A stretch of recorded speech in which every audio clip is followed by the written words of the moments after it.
Oh, here we go. Good transition. Burstone saying, smash that like button. It's free. Shout out to the villains. Burstone, I got a surprise for you. The man himself with the, there we go. The man himself with the Norland jersey on. You see it, dog. You see it. The Duke Johnson, dog. The Duke Johnson jersey. You see it. Let's go. The Duke Johnson official. He's got the hat. He's got the beautiful background. The handsome young man serving this country, man. What's going on, man? Doing awesome. How are we doing? I'm chilling, man. Let me see. I'm gonna put the Marine back up there, man, because I think as Cane fans, we're gonna have to be tough today, man. That's me when I was a Marine. If you can see it, man. I think we're gonna have to be tough today as Cane fans, man. What's up, bro? Feeling great, man. I mean, look, obviously, all attention is going to be on Derek Cooper. You're wearing the jersey. You know, we know the legacy of what South Florida running backs have done at this school, but you know, I know a lot of people are dreading seeing like another Dalvin Cook situation where you're seeing the South Florida running back put on for another school. So, what do you feel on Derek Cooper here, July 20th, Sunday morning? You know, man, with our setup, man. X is my recruiting guy, right? And X has been, you know, this is how our relationship is. It's a real relationship. X has been Derek Cooper to Miami from day one. I told a story last time I came on here. I took Derek Cooper to a basketball game. Texas wasn't even involved. Up until last week, X has been Derek Cooper to Miami. Haven't heard from my guy X in the last 2 days. And that's kind of how we communicate. You know what I'm saying? That's kind of how we communicate. He haven't heard from him. And then I started putting fillers out. And I'm hearing that it's Texas, right? But I tell you this, quick story. The day Shamar Stewart committed, I started recording him from 8 o'clock that morning at IHOP until he committed, right? So we're at IHOP. I got a camera crew with me. We're recording him. I got all this footage in the bank somewhere. And then so we was like, hey, we're going to head over to his house, right? So we head over to Shamar Stewart's house. He has to get dressed. We're Cane fans. Me and my guy Twan, we Cane fans, but we here for the kids. Shamar, we here for them. And at this point, it's just whatever he does, we're just happy he goes to college. We walk in the house, camera up, got his outfit laid out, what he's going to wear, all the hats and everything, and we see the long burgundy trench coat. And at that point, we both were saddened. Our heart dropped, you know what I'm saying? But we had to be professional. We couldn't tell the villains. We couldn't contact the members and say, man, it's over. It's all, you know what I'm saying? We could. But listen, he got dressed. It was obvious he was going to Texas A&M the colors he had on. But Miami didn't stop calling him. Until he got in that building to make that decision, Miami and whoever else was on his trail were trying to get him to flip. So I say that to say this. We can sit up here and say, hey, man, everything we're hearing is Texas, man, right?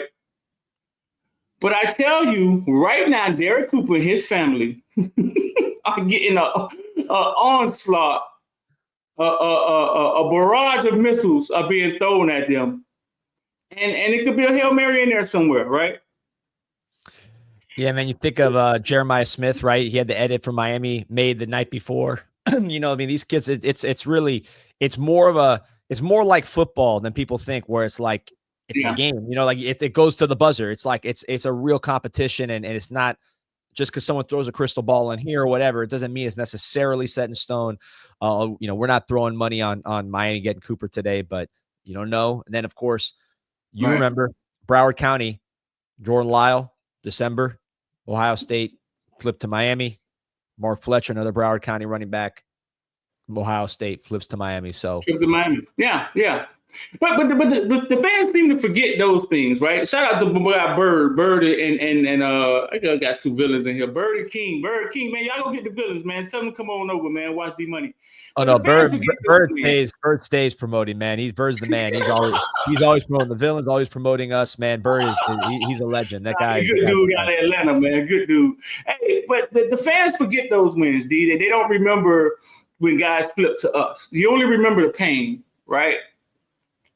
Not to make any excuses, but I heard you guys talking about Texas and couple of seasons, 9 wins, and it's like the brands aren't equal at this time, right?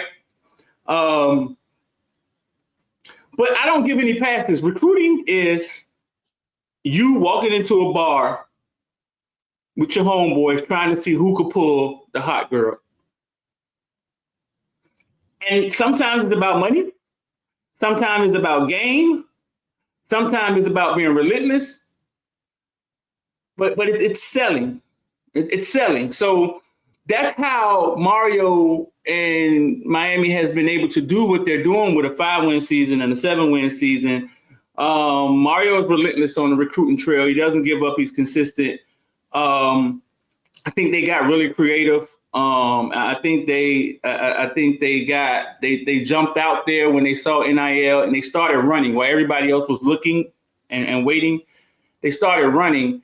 And they got out in front of it, right? So there has been a lot of wins, but you can't keep losing these 5 stars, Derek Cooper, Jeremiah Smith, especially Derek Cooper, man, who literally was all Miami the whole time. That's the hard part, man. This is not someone who's like, he just disliked Miami. He's been at practice. His mom's been at practice. I mean, see, you were around him. You saw that it's not like this is a guy that just his heart was set on leaving the whole time. No. I think sometimes, man, you could get complacent with your wife at home and your girl at home, and you get complacent. You're used to her doing the wonderful things she does, and some other guy comes along and sees something different, and he does something different. Like he sends her a car, a Bentley, to take on and he just does something different, and you are a victim of being, what's the word I'm looking for? You said complacent earlier. I thought that was a pretty good one. Yeah. Mm-hmm. Yep. By the way, we got 1,600 on, plus the comments. Everybody knows who you are from just the comments that have been pulling up. But for those who haven't heard you yet, talking Darrell Streeter, Footballville, the Discord, you got the Twitter, the Instagram's crazy. You got Footballville and Caneville, so you got the Cane-oriented content plus the more college football-oriented content. I subscribe to both just to keep track of what's going on. So people want to find you just real quick. Send them to one place where they can find everything else. One place where they can find everything. If you go to Instagram, in the link tree in the Instagram, everything's there. If you would ever type Footballville into Google, everything comes up as us. That's all our properties. Caneville, if you want to be a villain, top of the Twitter, go to top of the Twitter. You can join right there. It's an art villain and rogue villain. For the people who really don't know who I am, I created something called Footballville 10 years ago. I was one of the first people on the sideline with a cell phone. That's my claim to fame. I didn't even know it was legal, dog. Like I used to be hiding it from the referee. I didn't know if I was supposed to be on the sideline with a cell phone, but I was one of the first because I saw the content going to apps. And I was like, if the cell phone has a video camera and it can upload to an app, they're going to have to stop me from bringing it on the sideline.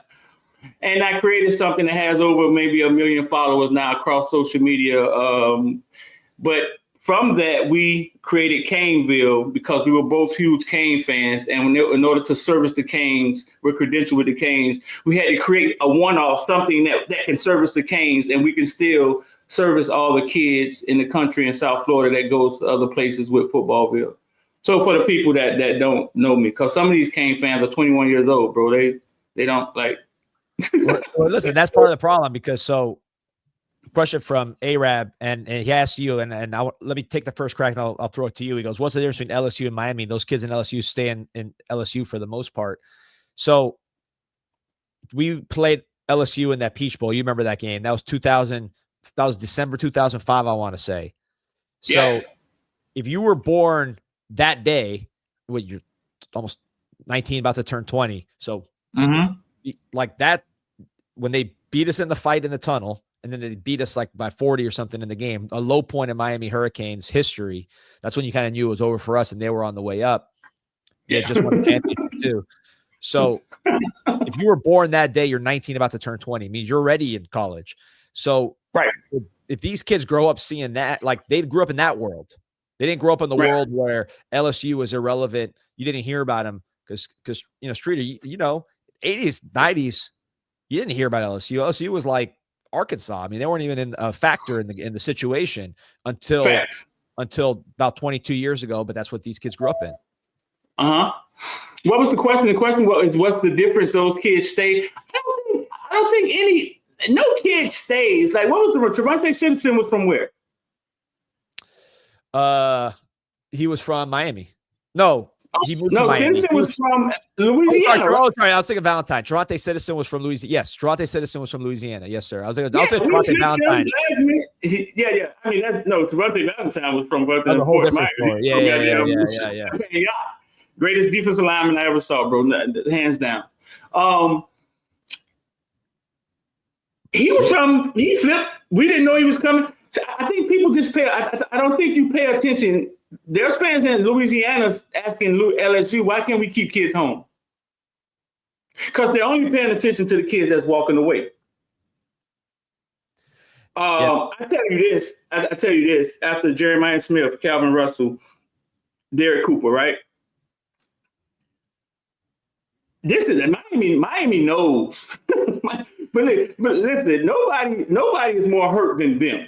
We can sit here and cry all we want to, but nobody there isn't anyone that feels worse than them because they know the magnitude of losing these local guys and what it looks like to big dogs across the country. No doubt about it. And look, like you said, they take losses too. They are better than most, I would say, when you talk about Louisiana and LSU, that is a strong connection. I can't lie. I remember I talked to Manny when he was defensive coordinator, and he said that's the strongest connection he's seen between local school and local players is LSU, Louisiana. But like you said, they don't win them all. In fact, they lost a couple in the recent years. That's why this year they've been really hitting it hard, like getting guys like Lamar Brown, which was touch and go for a while. They had to work for that one. But look, everybody's dealing with this problem. The problem with us is we're fighting guys that, I mean, this is heavyweight boxing. And right now we are coming up from the cruiserweight division. We have not been competing as heavyweights, and we're fighting heavyweight bouts. I mean, that's just the reality of the situation. LSU's been fighting heavyweight bouts for 20-something years. So Texas, they've been up and down, but I mean, they won Vince Young was 2005. So that would have been about the same time we're talking about, but they've been in the mix since then, where we have not really been in the mix. And when we were about to get in the mix last year, fizzled. And I'm sure Derek Cooper was around a lot of people saying, man, these guys are sorry. What you say? These guys are sorry. If you're sitting there, if you're Derek Cooper and you're watching the game with your relatives, you got friends, you got cousins, you got uncles watching the game, and they're seeing Syracuse. I'm not saying this happened. I'm just hypothetically saying for a local kid, and you're seeing 21 up and you lose. What do you think the feedback he's hearing and seeing? And it's accurate. It's based on what's happening on the screen. It's not like they're just haters. So that's why local kids look at this situation different. They see more. Jackson Canwell, he's parachuting in from the outside. He's like, all right, this campus looks great. These coaches did produce guys in my position, so that's a real thing. I watched the offensive line. I'm focused on the offensive line. They're blowing guys off the ball. That checks out. He's not thinking about Middle Tennessee State. That's not even. He probably didn't even know we lost to Middle Tennessee State. Whereas someone like Derek Cooper, he might have gotten one of those tickets that they give to the younger players, to go out there. Those guys sat in those empty stadiums on those free tickets watching us have some of these bad performances. So it's just a different mindset. At least that's what it seems like on the outside. From the inside. Is that they have friends there? I mean, they have friends there. I mean, dealing with the local schools and the local kids. I mean, it's kind of touchy. You have to. I mean, literally, I don't think people think of it the right way, right? Like a lot of times they're like, man, why do we offer the local kids so late? It's because of the relationships with the schools and the coaches.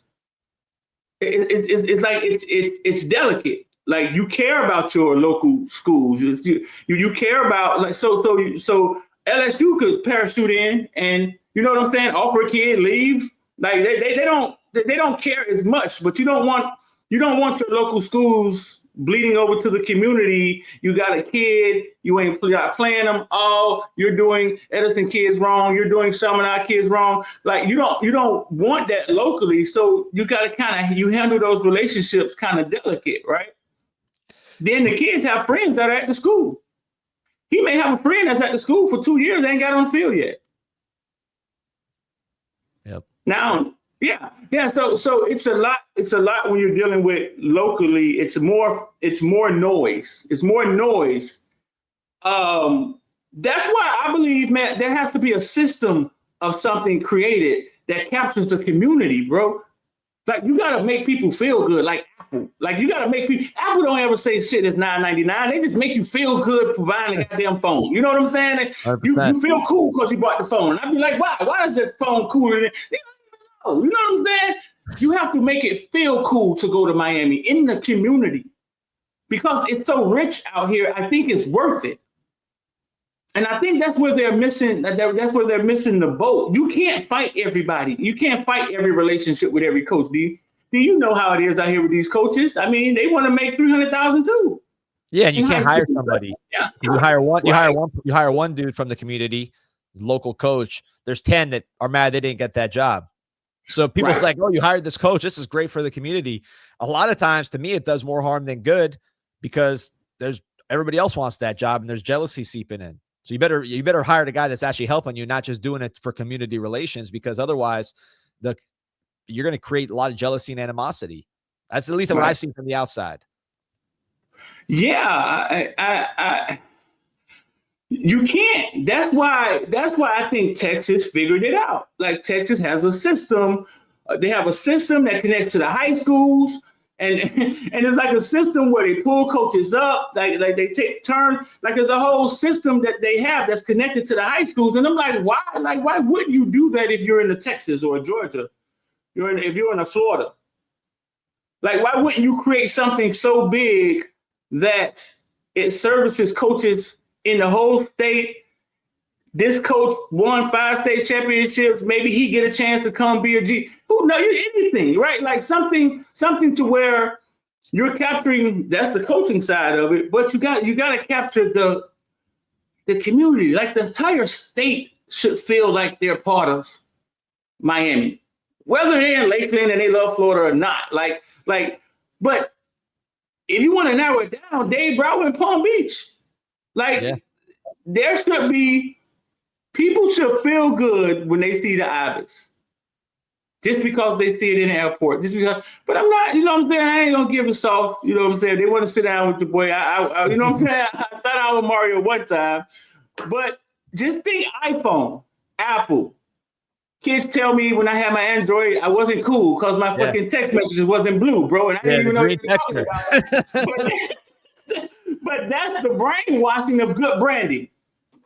100%. And we were the original. I mean, that was our thing on the front end because we were not the biggest school in town. You know, it was the brand. It was the U. They made movies about it. You know, we're the only people that made 2 movies about it. So obviously it worked at one time, but that brand definitely has been tarnished right now. Part of it is you're not being NFL draft. You know, you got to have that U shaking hands with the commissioner, which it started this year, 1-1. That is a tremendous boost. You got to get Ruben Bain in that first round. That's one. Malinois is going to go in the first round. We need to get Ruben Bain in that first round. That's a local guy that stayed here. He had, and you know this, Street, not only did you get him here, people were throwing all kinds of money at him to jump in the portal. I mean, that's the recruiting that people don't see is like they see Derek Cooper go into whoever he goes, which is not good. They don't realize that these same schools recruiting these 5-star players, we're trying to recruit our 5-star college football players like a Ruben Bain. Mhm. We had to fight like crazy to keep Ruben Bain. And obviously he's here. He's going to play for the Miami Hurricanes. You got to get, for all the investment you put in him and everything he's given you, you got to get that guy to New York, and he's got to do it himself too, to shake hands with Goodell. That's, to me, one step that would help a lot, because what was the last guy that was like homegrown down here all the way through? I mean, I guess Greg Rousseau, but he was like a late bloomer. He wasn't like that guy in high school. Yeah, they kind of slow walked him. They kind of slow walked him. Yeah, Greg Rousseau is weird. You're right, because he had success in college, success in the pros, but he's not like one of those names. Ruben Bain can do it. If you have a bounce back year this year, he's been on fire since he was a freshman. I think that is still with him. He just has to make it happen this year. But no, bro, I mean, you're right. I see, man, I just keep seeing Fire D-Train in the comment section, bro. And now listen, I can only, my take is, if anybody was involved with bringing Campbell here, was D-Train. Yes, that's 100% true. Okay. I can say with certainty that that's 100% true. All right. So when I always hear people, I know he's a, you know what I'm saying, he's the get your hand dirty guy. You know what I'm saying? He's the psycho getting your head guy. But I know for a fact he was on that tackle. So for the people who want him gone, I mean, you got to take whatever bad y'all here, you know what I'm saying? You got to take good with bad. I mean, because I know he was on that tackle. And look, Streeter, here's what I'll say. Miami, what has Miami football been top 10 in consistently since 2002? I could say one thing, which is basically recruiting and portal in the last 4 years.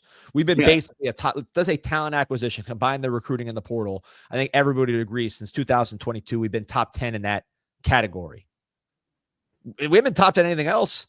We haven't been top 10 on the field, haven't been top 10 in offense consistently. We have been the last year, obviously. Yeah. Defense, any category you look at UM. The only thing I say, hey, this has been a stretch where we've been playing with the big dogs. It's been recruiting the last 4 years. So, it's not perfect, but it's the one area where we're in the bouts with the real. Yeah, every coach that gets fired from here, what do they say? They say, "Oh man, he wasn't a good coach, but he could recruit." And I just have to start telling people, bro, listen, like he's sitting in the middle of, like, listen, bro, like it's like living at King of Diamonds or Tootsie. Somebody saying, "Oh man, he get all the girls." Well, he lives there. He lives in the back room. You know what I'm saying? Like, so the recruiting happens here. If you get out your chair, you can recruit Florida, right? Like if you get so that's going to happen here. Now, Mario, I think, did it at a higher level. Mario does it at a higher level. But the recruiting happens here. But D, that's why I asked Manny Diaz that question that I asked him that time. I don't know if you ever seen it before when I asked him about. Yeah, because I got tired. I got tired of him kept saying we need better players. And so I had my stat guy go find, this was way before AI too, but he came back with some gems. It was like the last 15 years, we were number one in the coastal and recruiting. We put more kids in the NFL the last 5 years than any team in the ACC. It was some crazy stats. And when Manny heard it, he froze. Streeter, on this point, so I've been doing something where you gotta get that? I heard the phone ringing. Yeah, so I've been doing this thing right now with going back and looking at the old recruiting classes, going back to Coker, right? Because I just want to see kind of like trends. We see them, we sign the class, they go have their careers, they go to the pros, they don't, whatever, and we forget about it. So I like to go back and look at these trends. And one thing I noticed, man, Shannon and Golden were bringing in 7 NFL players a class. 7. That's a big number. Like, that's a big number, like nationally. Like top 10 recruiting classes, you get 7, you're feeling good. They're bringing a 7 a class. You go to Richt, it drops to 4. You go to Manny, it drops to 2. And you think of Manny in 2016, 17, when he had Al Golden's players, which again, Shannon was doing the same thing. Shannon and Golden, 7 a pop. those guys were playing great defense with those players. But then once their own recruits started coming in, you saw it plummet. So, it's not all created equal. I think going back through this exercise and looking at these old classes, honestly, what I came up with was I didn't realize Shannon and Golden were recruiting at the level they were. They lost a lot of big time battles that if you had like a Dalvin Cook, you had an Amari Cooper, whatever, Teddy Bridgewater, you drop that in, it all looks different. But they were bringing in some players now. And then Manny, I didn't realize how quickly that whole thing turned on him. It wasn't just the quarterback, and there were other factors, but he did not recruit very, very well. And it's not all created equal. Yeah. It was his philosophy. I think they were kind of like, man, if you want to be a Cane, let's go. If you don't, they didn't really fight for guys. I would have coaches tell me, man, Miami don't fight for these kids. They come here. If the kid want to go to Ohio State, they don't really. I don't know where that mentality came from. I don't know if they were trying to save resources. I don't know, I don't know what the hell was going on. But he kind of recruited a little softer. Man, have you ever went back and looked at any of those old games like 2012 or 2015 and start counting pros? This is what I want y'all to do. Go to YouTube and pull up one of Golden and just pull up some of the old games, maybe Amar Richards' first year, and look at the NFL guys that are on those Miami teams. Yeah, it's going to surprise you. When you average 7 NFL players for, in Shannon's case, it was 3 years, right? Let's see. He had 7, 8, 9, 4 years. And then Golden, you had 5 years. When you average 7 NFL players a year, I mean, that adds up. Those teams, like you said, you just go look at the defense, offense, you count them up. Offensive line at one point because Shannon's last, like in 2010, Shannon had Stoutland. So towards the end of Shannon's tenure, he was signing some great offensive linemen. He signed Brandon Linder, played in the pros forever. Feliciano's not played in the pros forever. Sean Trell, he had a Crohn's disease, but he was starting in the pros before he got sick. So, there were some serious pros.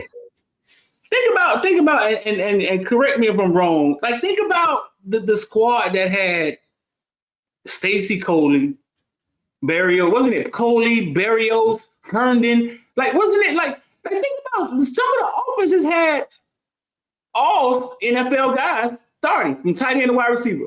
Yep. Yeah, Njoku at one point as well. The first round pick. Bro, yeah, man. Listen, bro, this thing has to turn around. Like it has to turn around.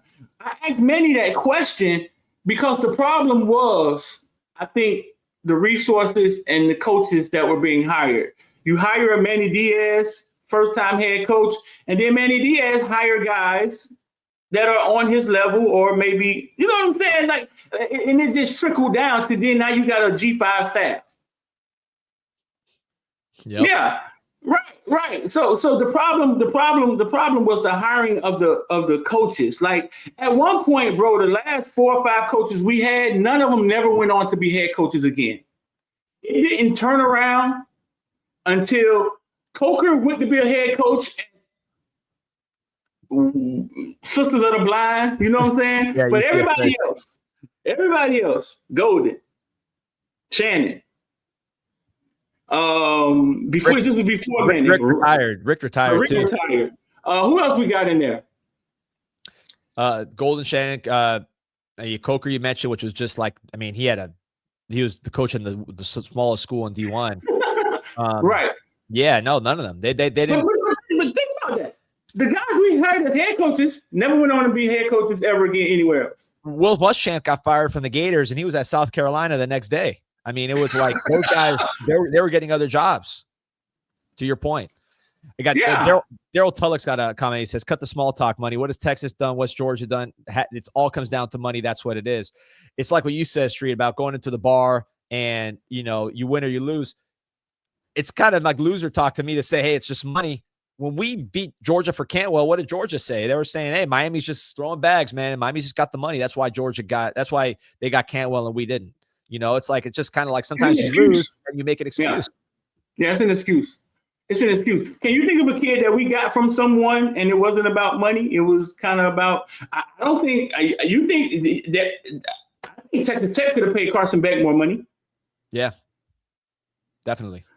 Yeah. I think there's been many instances where Texas could have paid somebody more money than we got. like when Ohio State wants to put down, they put down. Yeah. Right. It's not always money. I think, like I said, I think you can have your girlfriend. She's wonderful. You get complacent. You love her to death.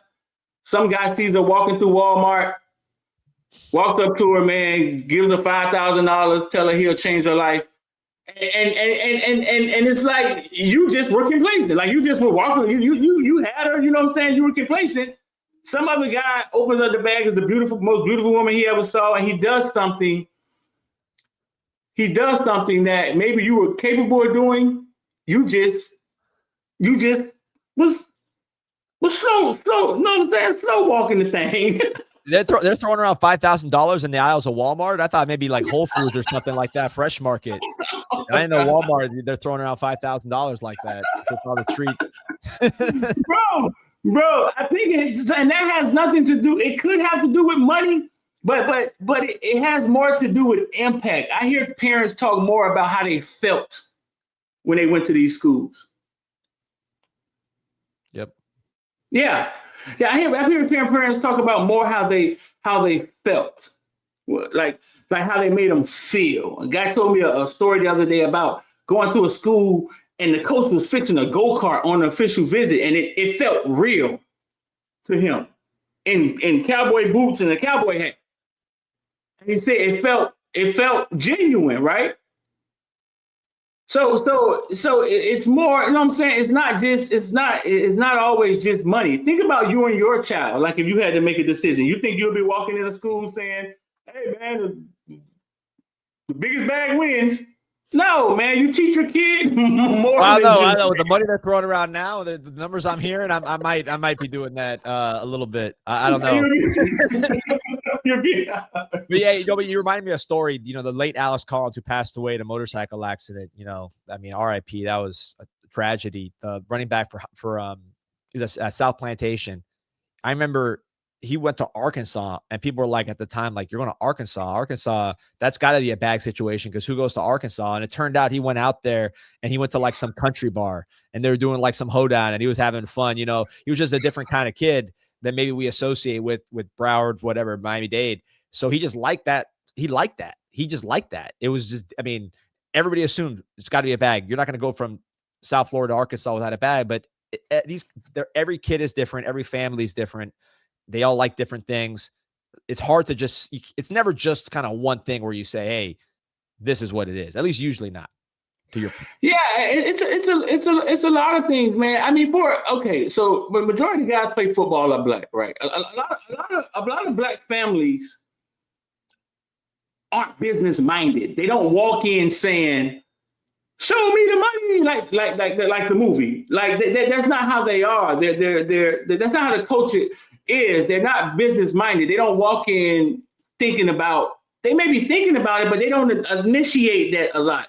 Now, they have a representative with them, like somebody, you know what I'm saying, an agent or somebody who's there to talk it. But for the most part, when a guy walks in with his mom and it's not about money.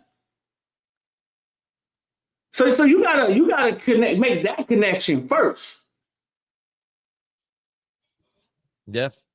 Yeah, I'm telling you, bro. It's not like they just walking in and picking numbers like, hey, is the price is right or something. They just looking at the board. Bro, it's about relationships, bro. No, I'm with you 100%. By the way, we got over 2,300, almost 2,400 on right now. Like and subscribe. That's normal. Those are Streeter numbers, man. We bring you on. And I say Streeter numbers. It's Derek Cooper numbers, and it's we're going on, man. One thing I noticed on these things, the longer we go, it builds up. It doesn't go down. So once we get past that 1 hour mark, man, it's on fire. So, but it's Streeter Sunday, man. So that's what goes down. It's Derek Cooper Sunday. Everybody waking up crying. Exactly, man. So for those who have not, did not hear you earlier, tell them about just Footballville, where they can find you, the link tree, everything else. Okay, so all right, for the people who don't, because I realize, man, I've been doing this a while. Sometimes you think everybody knows, but if you go to Google, type in Footballville, everything you see is us. We have over 1 million followers across social media. We created CANESINSIGHT. Caneville 305. That's us. Over 35,000 followers on Twitter. We're credentialed with the Miami Hurricanes. We have a membership called the Villains. It has nothing to do with stealing cars at concerts. It was created from everything. Caneville, Footballville. Then we were like, okay, well, let's call the membership the Villains. It was VILL apostrophe N, and it was VILLEN. And I just said, hey, let's call it VILLAN. I took the I out because I thought it looks goofy with the I. And if you want to be a member, man, I'll jump in there with them after this, man. I got some stuff I wanna run by them that I haven't told them. The link is in the comment at the top of the Twitter. The link is at the top of the Twitter if you want to become a villain. But like I said earlier, I was a guy that was on the sideline 10, 12 years ago with a cell phone, and I didn't even know it was legal. I was one of the first guys on the sideline with a cell phone, one of the first guys that put highlights on YouTube, going all the way back to Duke Johnson. I used to call it Dolo Cam. Yeah, I remember that. That's right. You Duke. That's when I really first started noticing you guys was Duke Johnson. Yeah, I used to go to I would go to the games and sit in the stands and just record everything Duke did, and I called it Dolo Cam. And you could see if Duke was tired. You could see if he was telling another running back to come in. You could see if he blocked on that play. And it was interesting to watch Duke Johnson, but when I started doing it with other players, it didn't work. Nobody was as talented like as Duke. He would make a play like every 4 plays or something like that. You know what's interesting? I listened to a podcast called Move the Sticks, which is like 2 former NFL scouts. Bucky Brooks, I don't know if you've seen him in any of these combines. He comes down here, former NFL player, NFL scout. Yeah. Daniel Jeremiah. These are NFL guys. These are not like, fans. These are legit former scouts. They talk to people in the league, and they do a show where they talk about just different football things. And one of the topics was best highlight reel you've ever seen. And these guys are from California. They're not South Florida guys. And they said Duke Johnson at Norland. These guys, they're NFL scouts. They've seen everything under the sun. And they're like, man, Duke Johnson's high school highlights, the best they've ever seen. So, the greatest high school running back I ever saw play. I was in the Marine Corps when Frank Gore played. I never saw Frank Gore play. I never saw Willis McGahee and Najee Davenport. Duke Johnson, greatest high school running back I ever saw play. And he averaged 11 carries a game. Like they didn't run him until his senior season playoff run. They gave him 20 carries every game, and he rushed for 1,000 yards in the playoffs. He was a great cornerback too. I remember at the time I was saying, look, a great running back. I think I would put him at corner at that time just because he was such a good corner. He would knock people out. He had great feet. He intercept. I mean, he was great. It wasn't because he was bad at running back. It was because he was so good at corner. And then I remember seeing him against Belen, my alma mater, and he was just like breaking a million tackles. Like, I mean, it was a joke. And I remember saying, all right, you got to put him at running back. He's too dynamic, especially at the college level. Yeah, he was. I remember after the second round of playoffs his senior year, we went up to play Glade Central, and they had a guy named Will Likely. Yep, Maryland. Gatorade Player of the Year in Florida. Will Likely was the Gatorade Player of the Year. They had just announced that Duke Johnson, it was the playoff game, was coming in, and this old head sitting in the stands was like, well, y'all ain't never seen nothing like Will Likely, like Will, right? And I was like, boy. For the first half, Glade Central is fast. They're small, but they're fast and they're tough. And they kind of corralled him. And right before halftime, he broke for maybe 20 yards and dove in the end zone from like the 4-yard line. And that night, I think he rushed for 225 yards. That morning, I got on the phone and I called his mom. Man, these stories kind of like get to me, dog. Yes, I said, hey, I think we're watching like Reggie Bush. I think we're watching greatness, but we can't tell because we're so close to it. And she was like, boy, bring me a soda. What you are you talking about? It was early.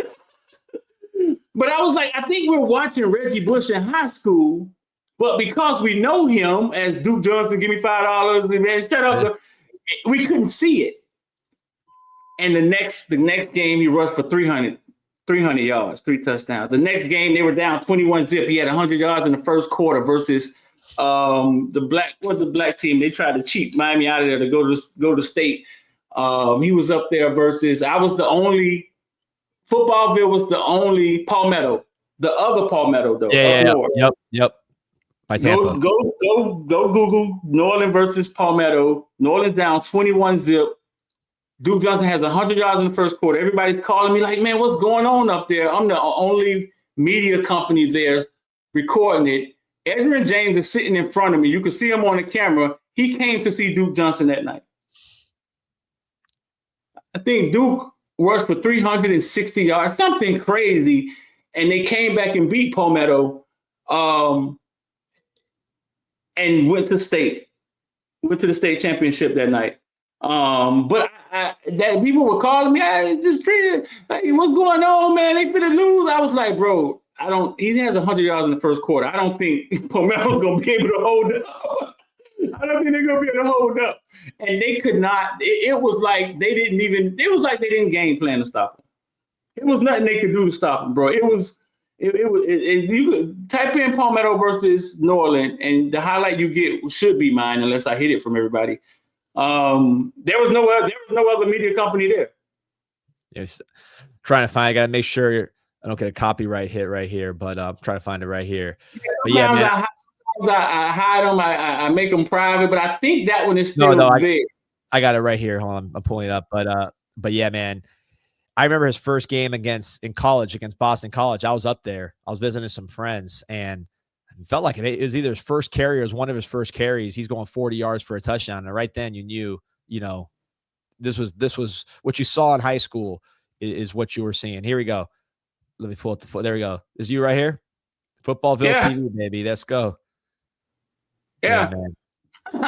you know we're not getting Derek Cooper because we're not watching Derek Cooper highlights. We're watching Duke Johnson highlights. We're watching Duke Johnson highlights, right? Yeah, Dan, was it 2000? This would be 2012, 2011. Man, Big 75. That's Flowers, right? Flowers that went first round to the Giants. That's right. Out top 10. I was 2011. Man, I was like 26 years old. I was in my prime. This was a while ago. No, bro. Like Edgerrin James and his whole entourage came to watch Duke Johnson. This is before I knew Edgerrin James. Like they came to watch Duke Johnson. Like if you watch this highlight, you can see Edgerrin James' silhouette, his dreads, like in front of the camera because I was shooting from the stands. I didn't know how to get on the sideline. I was being rolled. So Duke Johnson is number 3 for the people who know. And man, you would have thought they had 27 carries for 375 yards. And number 1, that's Keith Brown, right? He went to Louisville. Is that him? Keith Brown. Yep. I remember one thing with Duke that I just remembered from his style that was different is for being a smaller guy, man, he had such big hands that he would like palm the ball. Like he'd be running and he'd be grabbing the ball like this. He wouldn't even have it high and tight. He'd just be holding it like this. Because even though he was a smaller guy, man, he had those mitts. Like he had hands like Adrian Peterson. And he would out there be, he'd be killing guys and just holding the ball like a loaf of bread. And it didn't matter. I don't remember him fumbling too much either, to be honest with you. And he had that stiff arm too with the other hand. No, bro, he was so. Bro, look at this. We got a stiff arm. Best stiff arm. There's another one. Best stiff arm pound for pound in the history of UM. Hands down. They had no answer. Nobody really had an answer. Duke Johnson, I tell kids all the time, I once saw a running back that never got shut down. Win, lose, or draw. Belian used to beat him his whole career. They didn't stop him, though. Nope. No, they didn't. And they just would lose the game. I once saw a running back that never got shut down. And I tell these kids that when these kids think they're great, I say, bro, listen, I once saw a guy that was going to get his regardless. Yeah, I would say the only one that I'd put in this category that I've been able to see, because Frank Gore I saw. So obviously Frank Gore's in that category. But let's say since Frank Gore, I would say Dalvin Cook. Different style of back, but man, Dalvin Cook was pretty tough to stop. He didn't have the jukes that Duke had, but in terms of just putting his foot in the ground and then going, 60 with no one touching him and doing it every single game, that was pretty tough to beat. Right. And he just was a hell of a football player. He would go on defense. He would play. You know what I'm saying? He just was a hell of a football player. Dalvin Cook was. Yeah, and the truth is, man, Duke too, man. Duke, I really do think if Duke would have played defense, I mean, it worked out. He played 100 games in the NFL, made his money, and had his success. But I think if he would have played corner, you'd be talking about him like, remember Brandon Flowers? Brandon Flowers out of Palm Beach Atlantic, went to Virginia Tech, was a Pro Bowl corner for the Chargers, I want to say. He was kind of like that. He was like a smaller guy that would just knock people's heads off and would get every interception. That was Duke, man. He was so powerful for his size. He was not, there's not one thing finesse about him. I was talking to Luke the other day, and we were looking funny at when New Orleans played Northwestern. Luke was the defensive coordinator. First play of the game, Luke told his defense to jump off sides and hit Duke. And then the third play of the game, he went 60 yards for a touchdown.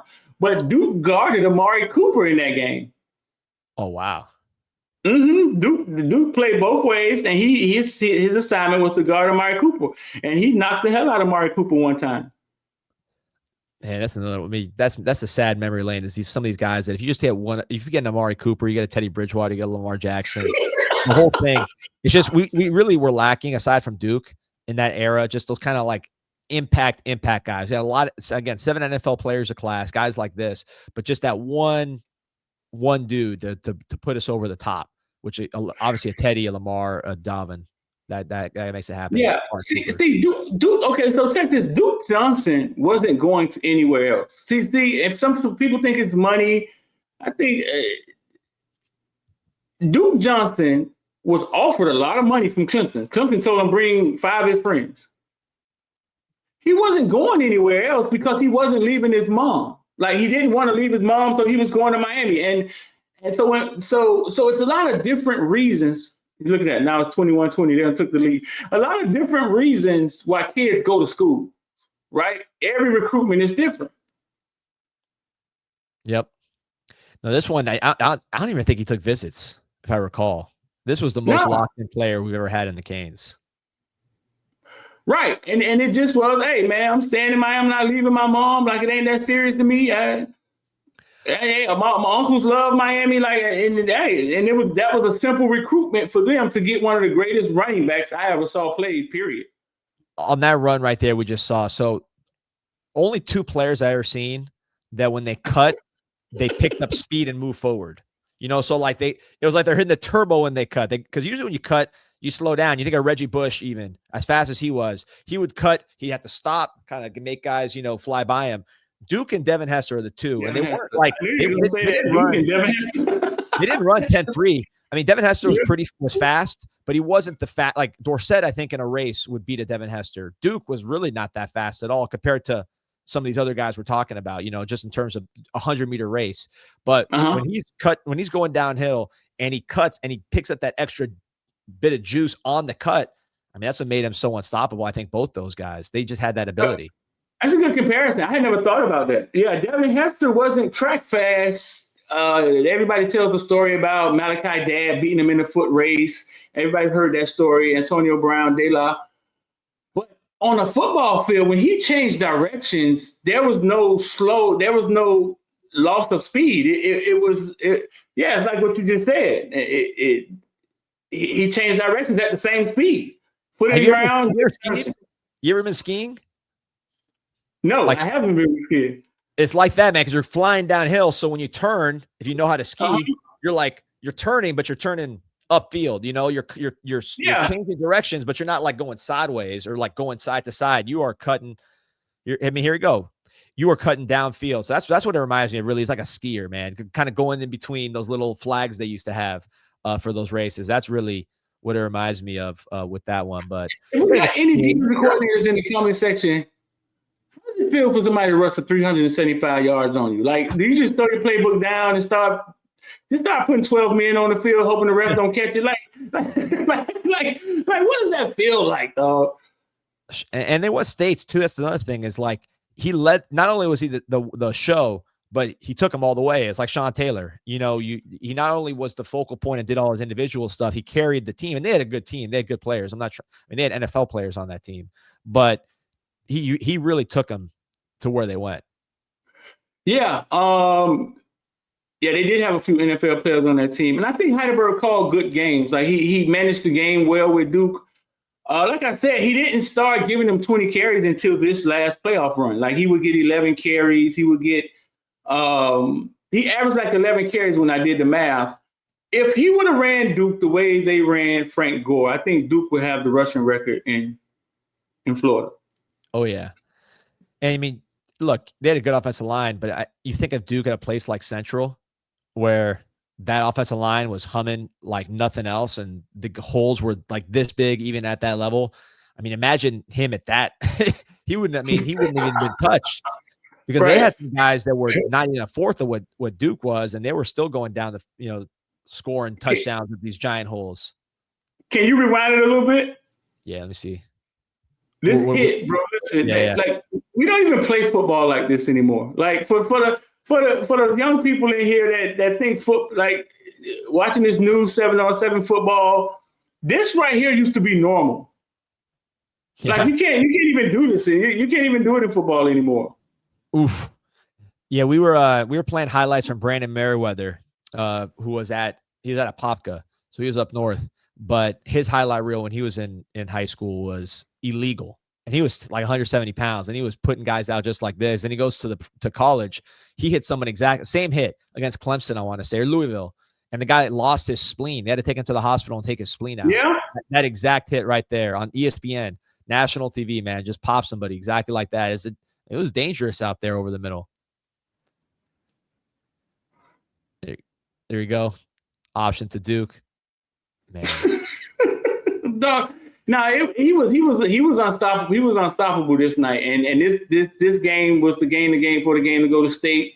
They eventually went to state, and he went crazy in state. I forgot who they played, but it wasn't even the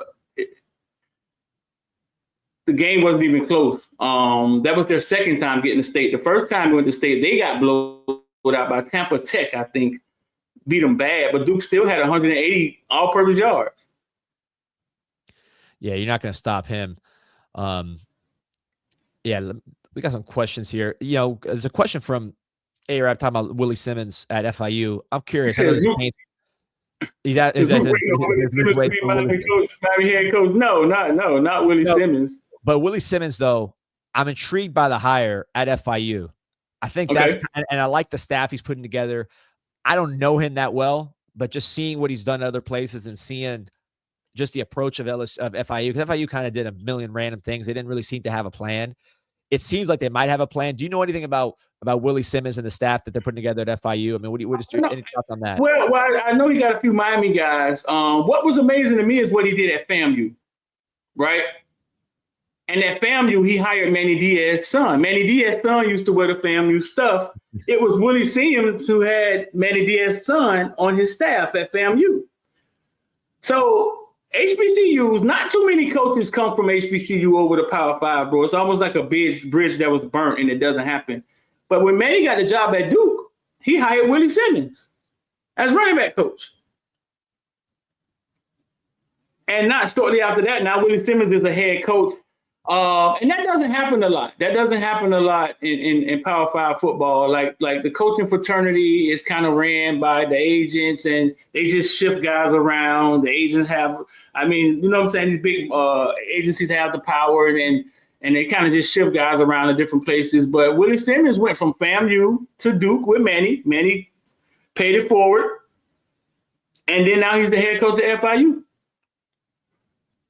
Yeah, I'm excited to see how that one works, man. I think they got a chance just from seeing some of the guys they recruited. I know they got guys from our staff. We'll see. Aside from the Bush Davis hire and then Mario back in the day, FIU's been just weird with the dudes they've been hiring. It's a nice stadium.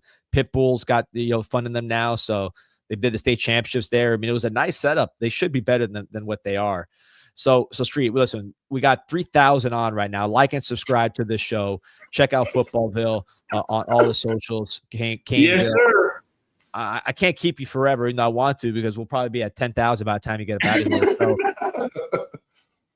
I'm assuming you got to run. I know someone was asking you if you still do the stocks. I know you do, right? You're still in the finance. Yeah. Invest or Die. In IOD Squad, you can follow us on Twitter at Invest or Die, DYE. And when I left corrections, I learned to trade in the stock market, and then I started learning about money. And then it dawned on me that these guys were going to the pros and had no clue what to do with money. Like they're becoming rich, and the only skill they had was to spin it. So I created something called Invest or Die. We get into the Discord every day. I put out plays. But it was created because I realized that rich or not, like if you don't know what to do with money, eventually it's going to go.